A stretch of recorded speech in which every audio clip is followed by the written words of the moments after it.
के बाद आपका स्वागत है। और मेवात में मलेरिया ने अपने पैर पसार लिए हैं। यहाँ पर पिछले 10 दिनों में 10 मौत मलेरिया की वजह से हो चुकी हैं। अब इस पूरे मामले पर और इस बीमारी पर मेवात के लोगों का क्या कहना है, आइए आपको सुनवाते हैं। ये कहना चाहता है जी, मेरे भाई की जो उल्टी दस्त हुए थे तो 2 दिन में खत्म होगा। वो क्या उनको दिखाया नहीं था? ना दिखाया, ग्लूकोज चढ़वाई, सुई भी लगवाई। क्या यहाँ पर टीमें आई थी? टीमें नहीं आई जी, हमारे घर पहुँची ना। उल्टी दस्त और बुखार, 4-5 लोग बीमार हैं। क्या आप भी बीमार हैं? हाँ। कब से? 8-7 दिन हो गए। डॉक्टर प्राइवेट दिखाए जा रहे हैं, सरकारी अस्पताल कोई देखभाल ना है यहाँ। मैं और मेरी जनानी दोनों बीमार हैं बहुत ज्यादा। हैजा की शिकायत बन गई ना, आधी बार बंद रहता है जी। और परेशानी ये होती है जब वो नहीं रहते, यहाँ कई जच्चे इकट्ठे हो जाती हैं और फिर परेशानी बढ़ती है। यहाँ पे जी एक डॉक्टर है और गांव की संख्या ज़्यादा है। बीमार आदमी आते हैं, बच्चे बूढ़े सब आते हैं गांव के, तो इसलिए इसमें मरीजों की देखभाल नहीं होती, तो यहाँ पे कम ही रहते हैं। 4-5 दिन से बीमार हैजा बन रहा है और अस्पताल बंद है। प्राइवेट से हम दवाई ले रहे हैं, घर पे ग्लूकोज लगा के जाते हैं, गरीब आदमी हैं। मरीगा जी उल्टी दस्त और हेजी की शिकायतें ज़्यादा, 100 से ज़्यादा बीमार आदमी हैं। 6-7 मौत इसी कारण से अभी फिलहाल हो चुकी है गांव में। हमारे यहाँ 8-10 आदमी हाल में बीमार है, बुखार की वजह से मौत हुई है जी। वो हुई मोझेला की तरफ से जी, मोझेला निकला, उसकी वजह से 4 बच्चे छोड़कर बहू गुजर गई हमारे छोरा। ये तो जी उल्टी और दस्त दोनों चलते हैं और 2 दिन चलते हैं और बाकी फिर मौत हो जाती है। रुकते ही नहीं है, कितनी ही भी दवा करवा लो, डॉक्टरों को दिखा लो। काफ़ी दिखाया, मेरा खुद का पोता है जिसको मैंने ग्लूकोज भी चढ़वाई है, फिरोजपुर झीरका डॉक्टरों को भी दिखाया है, रावली में भी दिखाया, नौगांव में भी दिखाया है, लेकिन कोई फायदा नहीं हो रहा। ये जो आपके गांव में मौतें हो रही हैं, क्या कारण है इसका और क्या कहना चाहेंगे आप? कारण तो ये देखो जी, आप फिलहाल तो आपका ये सामने बंदी है और यहाँ परसों आई थी डॉक्टर की टीम, यहाँ 2-3 घंटे हम पड़े रहे थे, उन्होंने कोई कार्रवाई नहीं करी थी। और यहाँ 8 दिन हुए हैं जी, बुजुर्ग बच्चे कम से कम 4-5 करीबन मौत हो चुकी हैं अभी तक। तो मेवात सिर्फ मलेरिया की चपेट में ही नहीं, मेवात के हिंगन गांव में हैजा की वजह से एक बच्चे की मौत हो चुकी है, जबकि सैकड़ों लोग इसकी चपेट में आ चुके हैं। मेवात के हिंगनपुर गांव में हैजा की बीमारी ने पैर पसारना शुरू कर दिया है। इस बीमारी की चपेट में आने से एक बच्चे की मौत हो गई, जबकि सैकड़ों लोग उल्टी, दस्त और बुखार से पीड़ित हैं। गांव में हैजा का प्रकोप बढ़ता जा रहा है। गांव वालों का आरोप है कि जानकारी देने के बावजूद कोई भी अधिकारी उनकी सुध लेने नहीं पहुंचा। प्रशासन की बेरुखी की वजह से लोगों में काफी नाराजगी है। महामारी हो रही है, इसके अंदर में किसी बच्चे के लिए दस्त, उल्टियाँ, मलेरिया ऐसी बीमारी हो रही है कि जो कि यहाँ चिकित्सा अधिकारी हैं कोई भी यहाँ आ नहीं रहा है। काफी दिन से कोई आते हैं, कभी भी किसी को कोई दवाई नहीं दी। यहाँ PF चल रहा है मलेरिया, जो कोई ऐसी भयंकर बीमारी है। यहाँ बारिश की वजह से ये गाँव ऐसा है कि यहाँ अनेक तरह की बीमारियाँ होती हैं। यहाँ कोई डॉक्टर आके गौर नहीं कर रहा है। इनके बारे में कड़ी कार्रवाई की जाए ताकि इस गाँव की देखभाल करें। गाँव में मलेरिया बहुत ज़्यादा है और इसी वजह से बच्चा इंतकाल कर गया है। क्यों, क्या वजह होती है इसकी? भाई डॉक्टरों की लापरवाही है, ये वजह है, और क्या बात है। क्या डॉक्टर यहाँ पर देख रेख करने के लिए नहीं आते? यहाँ हमने तो कोई डॉक्टर नहीं देखा। लोगों का कहना है कि बीमारी को रोकने के लिए प्रशासन जल्द ही कोई कदम उठाए। गांव वालों ने धमकी दी है कि अगर जल्द कोई कदम नहीं उठाया गया तो वो प्रदर्शन करने पर मजबूर होंगे। A1 तहलका हरियाणा के लिए मेवात से यूनुस अलवी की रिपोर्ट। और इस वक्त मेवात से हमारे वन संवाददाता यूनुस अलवी हमारे साथ फोन लाइन पर जुड़े। यूनुस, जानना चाहते हैं, देखिए जिस तरह से हमने मलेरिया की बात की और हैजा ने भी उसी तरह से लोगों का जीना दूभर कर दिया, कई मौत यहां पर हो चुकी हैं, लेकिन वही सवाल फिर उठता है कि प्रशासन, स्वास्थ्य विभाग अभी भी सोया हुआ है, कोई सुध लेने को तैयार यहां पर नजर नहीं आ रहा है। तो अब ये गरीब लोग करें तो करें क्या? देखो सुदेश, मैं आपको 2 बातें बताता हूँ। जो मेवात में जो बीमारी फैल रही है, इसका कारण सबसे ज्यादा 2 है। पहला कारण ये है, गांव के अंदर कोई सफाई नहीं है। खाने पीने का कोई सफाई नहीं है। गांव के अंदर जो पानी है उसके निकासी के कोई इंतजाम नहीं है। गांव के चारों तरफ और अंदर जो है गंदा पानी भर जाता है, जिसकी सफाई और सरकार ने जो है हर साल 10,000 रुपए सफाई के लिए प्रत्येक गांव को देती है। लगता है कि सरपंच भी वो पैसा जो है सफाई में खर्च करने के बजाय जो है कहीं अपनी जेब में रख लेते होंगे, शायद खाना पूर्ति करते होंगे, ये वो बेहतर जानते हैं इस बात को जो है। लेकिन दूसरा गांव, ये तो अनपढ़ता के कारण यह इस तरीके से हो रहा है। दूसरा गांव वाले जो है वो हॉस्पिटल में डॉक्टरों से नजदीक के उनको इसकी शिकायत करते हैं, उनका हमारे गांव में बुखार है, बीमारी है, लेकिन डॉक्टर जो है उस गांव में टीम भेजने की बजाय और हॉस्पिटल तक आने की वो सलाह देते हैं। जबकि गांव में अब कोई गांव ऐसा नहीं है मेवात में जहां झोला छाप मेवात में उसको कहते हैं जो महीना 6 महीना साल किसी डॉक्टर से थोड़ा सा इंजेक्शन लगाना सीख ले और 2-3 दवाइयों के गोली दवाइयां सीख ले, जो है वो अपने गांव में आते ही वो प्रैक्टिस शुरू कर देता है। और ज्यादातर गांव में चाहे ड्रिप्स हो, चाहे वो ग्लूकोज चढ़ा रहे हो, चाहे दवाइयां दे रहे हो, मेवात के 90% गाँव में जो है झोला छाप डॉक्टरों का जो है उनके सहारे ये काम चल रहा है। तो खासतौर पर जो स्वास्थ्य विभाग है वो इस तरफ कोई ध्यान नहीं दे रहा है। जी, लेकिन यूनुस समस्या गंभीर है, इतनी मौतें हो चुकी हैं, यहाँ पर स्वास्थ्य महकमे को आगे तो कम से कम आना चाहिए। राजनीति के वक्त, वोटों के वक्त सभी राजनीतिक पार्टियां यहाँ पर जरूर आती होंगी, इन गांवों में जरूर दौरा करती होंगे, लेकिन क्या अब इन गांव की हालत जानने कोई नहीं आया? नहीं, बिल्कुल आएगा भी नहीं, क्योंकि यहाँ के हालत अलग है, क्योंकि मेवात की राजनीति के नियम अलग है। केवल एक दूसरे को पार्टीबाजी में बना के रखा जाता है, एक पार्टी तुम रख लो, एक पार्टी हम रखें, इसलिए पार्टीबाजी की वजह से यहाँ खास तौर पे इस चीज पर कोई ध्यान नहीं देता है। उस गांव में 2 मौत हो गई या 3 मौत हो गई, इस तरीके से कोई ध्यान बिल्कुल नहीं देता। अगर प्रशासन के अलावा अगर राजनीतिक लोग इस ओर ध्यान दें तो जो स्वास्थ्य विभाग है जरूर जो इस तरफ अलर्ट हो जाएगा, वो मजबूर हो जाएगा गांव की तरफ अपनी टीम भेजना।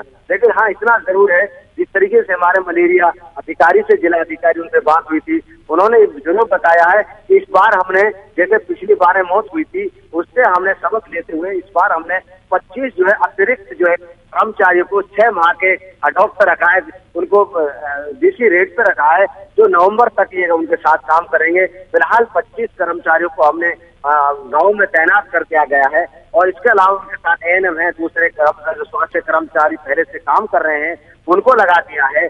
तीसरे जो है बड़े पैमाने पर जो है हम उनके स्लाइड बना रहे हैं। और स्वास्थ्य मलेरिया अधिकारी ने ये भी बताया कि एक जो है जो पिलंगवा का जो कस्बा या पीएचसी है, यहाँ एक जो है 1 तारीख से हम एक एलटी बिठाएंगे जो मलेरिया की जो जांच करेगा, जिससे हम ज्यादा से ज्यादा इसमें कंट्रोल पा सके। जी, ये जो तस्वीरें हम देख रहे हैं इस वक्त मेवात के अलग अलग गांवों की तस्वीरें हैं और यहाँ पर गंदगी जिस तरह से दिखाई दे रही है, मच्छर पनपने लाजमी, यहाँ पर गंदगी के ढेर हैं, पानी यहाँ पर खड़ा हुआ है, तो यहाँ पर इलाज करने से बेहतर है कि रोकथाम की जाए, मच्छरों को पनपने से रोका जाए। बिल्कुल सुदेश, इसमें कोई शक वाली बात नहीं है, क्योंकि कहते हैं कि इस्लाम धर्म में भी एक चीज है कि सफाई जो है आधा ईमान होता है। अब अंदाजा लगा लो कि जब सफाई जो आधा ईमान है, तो इसका मतलब ये है कि अगर गांव की सफाई, अगर ये तो खुद की सफाई की बात है, अगर गांव की सफाई हो जाए तो आधी बीमारी अपने आप खत्म हो जाती है। तो जाहिर है कि आधी बीमारी जो है गंदगी की वजह से फैल रही है। नालियां भरी हुई हैं, पानी का कोई निकासी नहीं है, कीचड़ भरी है, मच्छर पनप रहे हैं, तो जाहिर है ये इसकी तो मलेरिया को या इस बीमारी को बढ़ाने में अपना पूरा सहयोग कर रही है गंदगी जो है। जी बिल्कुल, हम सीधा सीधा सरकार और प्रशासन पर आरोप तो नहीं लगा सकते, कुछ जिम्मेदारी यूनुस यहाँ पर आम लोगों की भी बनती, रहना उनको है, सीधा असर उन पर पड़ेगा, तो साफ सफाई यहाँ पर उनको करनी चाहिए। जिस तरह से गंदगी भरी हुई, मच्छर पनप रहे हैं और वहीं पर वो रह रहे हैं, तो कम से कम जो सावधानियां बरतनी चाहिए वो कुछ न कुछ बरतें। बात नहीं है, क्योंकि जिम्मेदारी 50% हमारी बनती है, क्योंकि ज्यादातर चाहे वो डॉक्टर हो चाहे वो दूसरे हो, वो यही बताते हैं कि जो मलेरिया है वो गंदगी की वजह से फैलता है और जहाँ गंदगी होती है वहाँ मच्छर फैलते हैं, तो इसकी वजह से इसके हम भी जिम्मेदार हैं।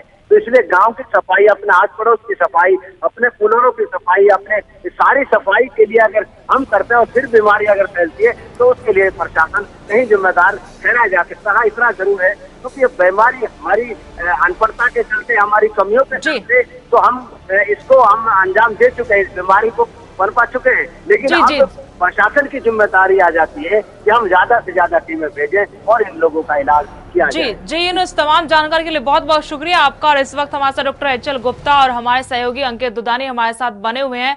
तो अंकित, आपने भी देखा कि किस तरह से वहां पर गंदगी के ढेर लगे हुए, मच्छर पनप रहे हैं। कुछ न कुछ जिम्मेदारी यहाँ पर आम लोगों की बनती है। हम लोगों को बता रहे हैं कि यहाँ पर आप भी आगे आइए, साफ सफाई का ख्याल रखिए, अपने आसपास पे मच्छर ना पनपने दें।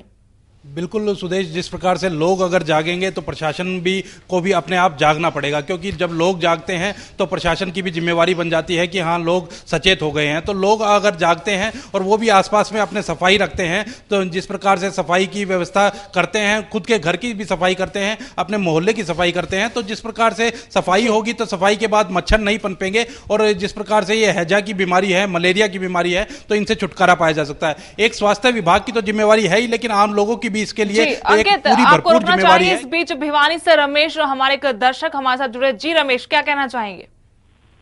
मैं तो मैडम जी ये कहना चाह रहा हूँ कि ये सारे प्रशासन की लापरवाही का नतीजा है। आप मेवात में क्यों, पूरे हरियाणा में देखिए, जगह जगह मच्छरों का, मक्खियों का प्रकोप है। किसी गांव की सफाई व्यवस्था दुरुस्त नहीं है। और खास करके बारिश के मौसम में तो सरकार ने फॉगिंग या दवाइयों का छिड़काव ये प्रशासन की जिम्मेवारी बनती है, करवाना चाहिए। लेकिन कई साल से देख रहे हैं ये नहीं करवा रहे, इसलिए बीमारियां ज्यादा अब चपेट में लेती हैं आदमियों को। जी बहुत बहुत शुक्रिया आपका हमसे बातचीत के लिए। तो हमारे दर्शक भिवानी से रमेश, और एक बार फिर रुख करते हैं न्यूज रूम का, जो हमारे सहयोगी अंकित दुदानी लगातार हमारे साथ बने हुए हैं। जी अंकित, आप कुछ कह रहे थे?